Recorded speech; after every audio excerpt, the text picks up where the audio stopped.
Welcome to Yas Marina Circuit for this day into night race. The teams are done putting the finishing touches to the cars. It's time now for the Abu Dhabi Grand Prix. Here's the grid for today's race. We'll be starting shortly. How's it going, guys, and welcome to the third episode of our McLaren Honda Points Challenge, the series where we'll be driving as one of the McLaren Honda drivers and see if we can gain as many points as possible and beat what they actually got in the real life 2015 season. Now this round we are at the glorious Abu Dhabi, the Yas Marina circuit, as requested by you guys in the chat, and particularly Giovanni Santazora in the last video commented me to do this track, so I'm doing it for him, so shout out to Giovanni for this one. We are starting down the field again, and it will be the last time you see me do these mixed qualifying grid positions, as from next episode onwards we will be doing qualifying as well, just to give us a bit of a chance to see if we can get even more chance of points. Anyway, we're starting 18th on the grid as the lights are out, and away we go for another round of this challenge. And again, we get a bit of a reasonable start there, not to lose out any positions to the two manners behind us on there, as we're going to go down the inside of Marcus Ericsson. And to point out as well, we are on the prime tyre and everyone else is on options, so we will be a bit slow at the start, but I feel we'll be very quick at the later stages of the race with the super softs, as the temperatures will drop and it gets dark as well. But here we're just been a bit of traffic here, a bit of a train converging here. But we're going to go down Marcus Ericsson up to 17th place, nearly hitting the back of our teammate there, Jensen Button, and we do hit him there, just a tad. But we're going to be hooked out the outside. It gives Ericsson the chance to go down our inside, and it's now a drag race. As you can see, even with a low downforce setup that I've put on this McLaren, the Sauber easily gets past us. But we're going to get back in that slipstream of Marcus Ericsson, and we're going to try and go down the inside of him again to the next corner, being a bit cautious here with the brakes, as you are more likely to brake here than any other corner on the track that I discovered during practice. So I was a bit wary of what I was expecting on this track, as it's very difficult here. So at stage of the race, which you may see, I'm not sure if I've added them in, I did change the brake bias quite a bit during this race in particular sectors, using the front quite often, and this mainly in the second sector, and then this last sector using the rear, and then in the first sector just put it back to neutral. So I'm not too sure if you can see some of that, but if I don't, then I do apologise, and I'll try and put them in for the next episode if I do use it. On there, as you can see, the pack is starting to pull away from us. Obviously they are on the super soft tyre, to us on the prime soft compound tyre, which obviously is the prime for this race. And we've already lost a bit of fuel there as well. We're already down by about a tenth of a lap. We'll run out, so we're not too cautious. Hamilton there is leading the race on there, so we're going to go back to that, and we just go a bit wide there. So the tyres aren't really up to temperature yet. We haven't really changed enough on the tyre pressures just to warm the tyres up a bit. It is a cool evening here in at the Yas Marina circuit, so didn't really change anything with the tyre pressures I would have liked, but we'll take it on there. As you can see, there's no grip through that corner there. Using 2-1 wings wasn't really the best option for me, if I'm honest, but on there, as we take a tiny bit of a cut there, so I do apologise there on there. So we're still relatively close to our teammate there, as we just had a bit of a snap of oversteer out of the hairpin, and we just lost ground to Jensen Button and co. But it gives Marcus Ericsson now the chance to pass us back for 16th place, as he's going to try and go around the outside. A bit of a brave move there, but backs out of it nicely to avoid any contact, and we stay, the positions stay as they are as we move up to Rich. I was a bit struggling out of this corner, onto the second straight, as the traction is very, very sensitive when you put the throttle down, so I had to be very careful out there, which means I lose a lot of exit speed in comparison to Marcus Ericsson. But as you can see up here, there is a bit of a train emerging. I don't know what's going on here. I think that is a Sauber. I think that's leading this pack. I think of Felipe Nasr. I'm not too sure. But whatever he's doing, he is slowing the rest of this train up with about 6 cars, which means we can catch up to the back of it. It isn't Felipe Nasr. So I think it's a Force India actually. I'm pretty sure it's Nico Hulkenberg on this one. So with Hulkenberg holding the pack up, as Rosberg sets the fastest lap of the race now, a 43.4, which obviously we're not going to be getting that. So as someone's already in the pit lane, I can see a bit of an interesting strategy call there for whoever that is. So very strange that. See, but we're going to gain a position anyway regardless, as we're going to move on to lap 3 later on in the lap, as we can see Felipe Nasr, Grosjean in sight, all squabbling. Grosjean's going to try and go around the outside. They make contact, and Button as well has to check up. I'm going to go down the inside of our teammate up into 15th place we go. And next up is the Haas, the 2016 Haas driver, Roman Grosjean, on there for his final race at Lotus, which has luckily been taken over by Renault. As we're going to go down the inside of him, up into 14th place there, under the hotel, which is a unique thing about this track. There's a bit of oversteer again on there, but we're going to go into lap 6 as there's a load of people in the pit lane.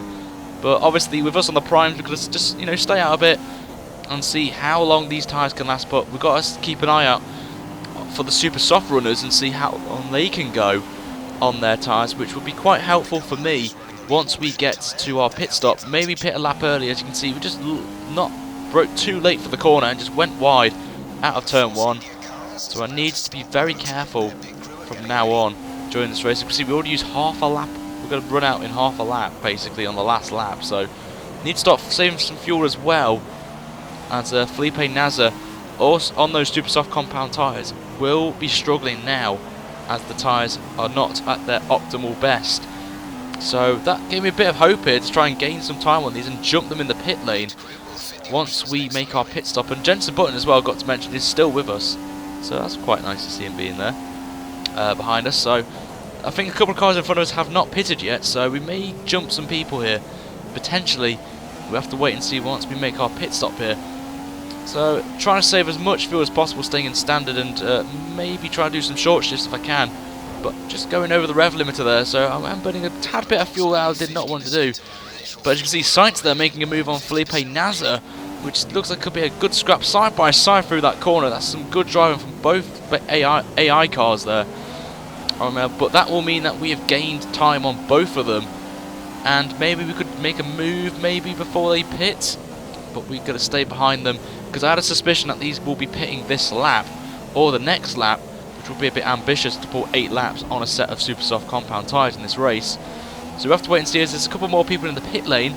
Someone has stayed out, I can see on the map, and Will Sainz and Felipe Nasr pit. They both pit since at the same time, so a bit of a pit battle going on between those two drivers as we start another lap of this race, as we will move up to 5th position, which is nice. As you can see, I think that's Bottas coming out the pit lane there. So we're going to just slot behind the Williams driver as he's on the prime tyres, which will need some time to warm up the tyre temperatures. So as our tyres are completely warm now, to the point now as we're going to see some signs of degradation, not as much, but we will see if we can catch up to Bottas and try and make a move on him. But we won't see that as the back end sliding out there, being a bit cheeky with the throttle there to try and catch up to Bottas and try and get anything. But will we get DRS? We do indeed, which is alright, I guess, as we've got Ricciardo behind us, who has pitted already for the set of the prime tyres. So hopefully we can try and keep Bottas intact there, and also keep Ricciardo behind us and not gain as much time on us. But we'll have to wait and see, as we're going to continue our way around this track, which I feel is a nice track to have as the last race of the season. It is beautiful, the track. The layout isn't that great, if I'm honest, but the scene of a twilight race with day to night transitions is just fantastic. And in this game, they've improved that day to night transition for 25% races, as it actually gets dark by the time you finish the race, when it used to be around the 50% mark in a 50% race. So it's nice to see the co-masters have done this for the game, and it just looks amazing on this game. Graphically, this circuit is probably one of the best I've seen on there. But moving on anyway, we're going to see that Hamilton has still kept the lead after the round of pit stops for the super soft compound tyres. We're going to be diving in now for our only stop of the race, but just to have a bit of a moment there, braking a bit too late for the pit lane entry, nearly going off and getting a penalty, so I had to be very cautious there. So you can see the tyres are already yellow, so I was quite surprised looking at that. We could have gone a bit further, but we'll go on to the super soft compounds now. And alright stop, I guess. 2.4 is not the best time we've had so far in the series, but we can take it anyway. But the question is, where are we going to be coming out on there? There's a big train of cars there coming out the pit lane, led by Daniel Kvyat, so we've gained quite a few positions here on a few people, and we will be in the points in 9th place, so that's a great stint for us there.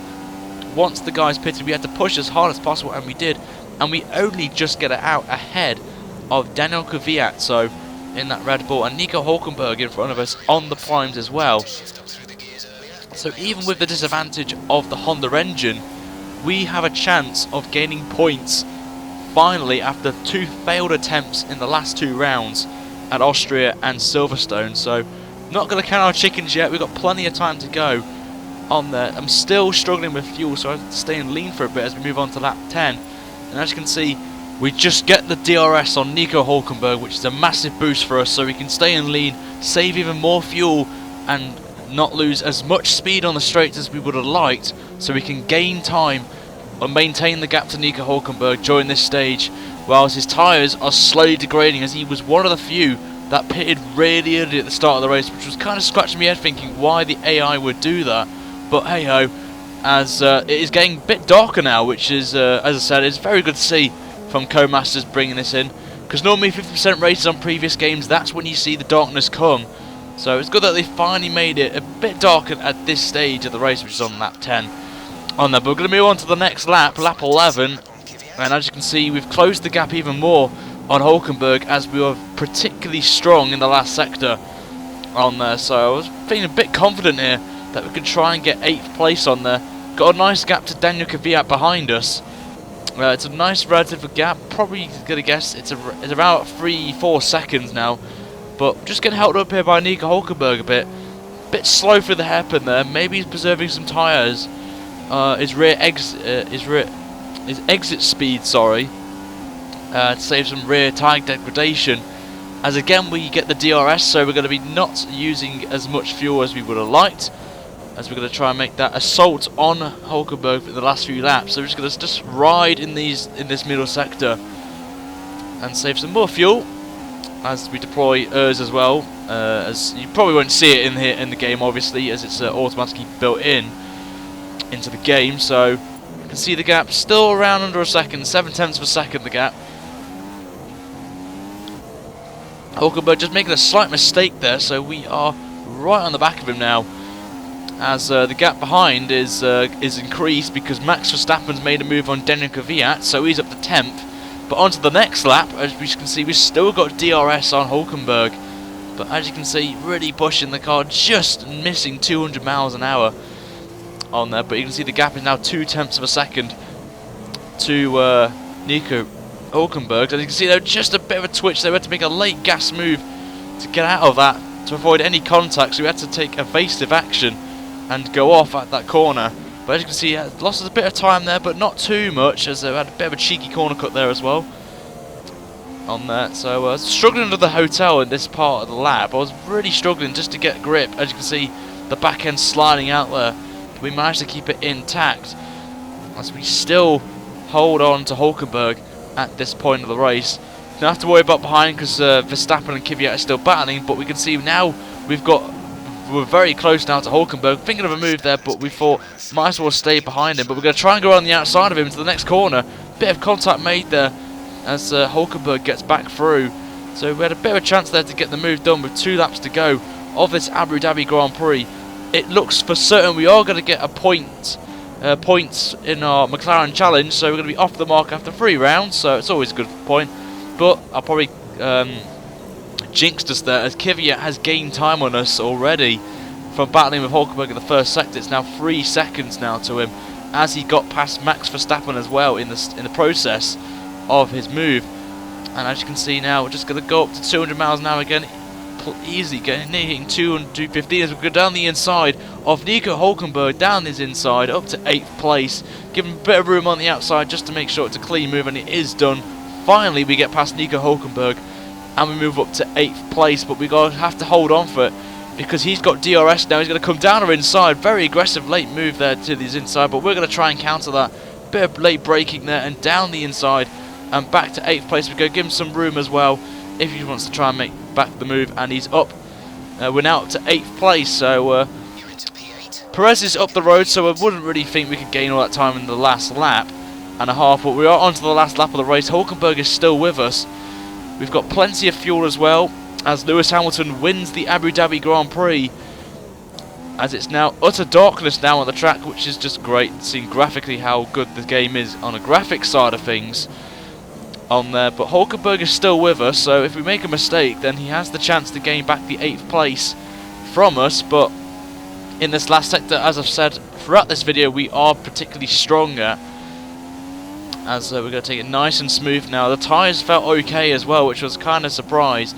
We could have gone a bit longer on these super soft compound tyres, but we're going to come to the penultimate corner now and just miss the apex of the corner, but we'll come towards the final corner to gain our first points of the series for the McLaren team, and Alonso comes home in 8th place, a decent amount of points to start off, and are on our way towards our target. And a bit of damage on the front wing as well, I didn't even spot that, so it's a bit strange, that one there. But that is it for this episode, guys. Make sure to hit the like button, and next time we are at Monza for the next round of the championship. Until then, guys, have a great day whatever you're doing, and I shall see you very soon for another video. Until then, take care and see you later.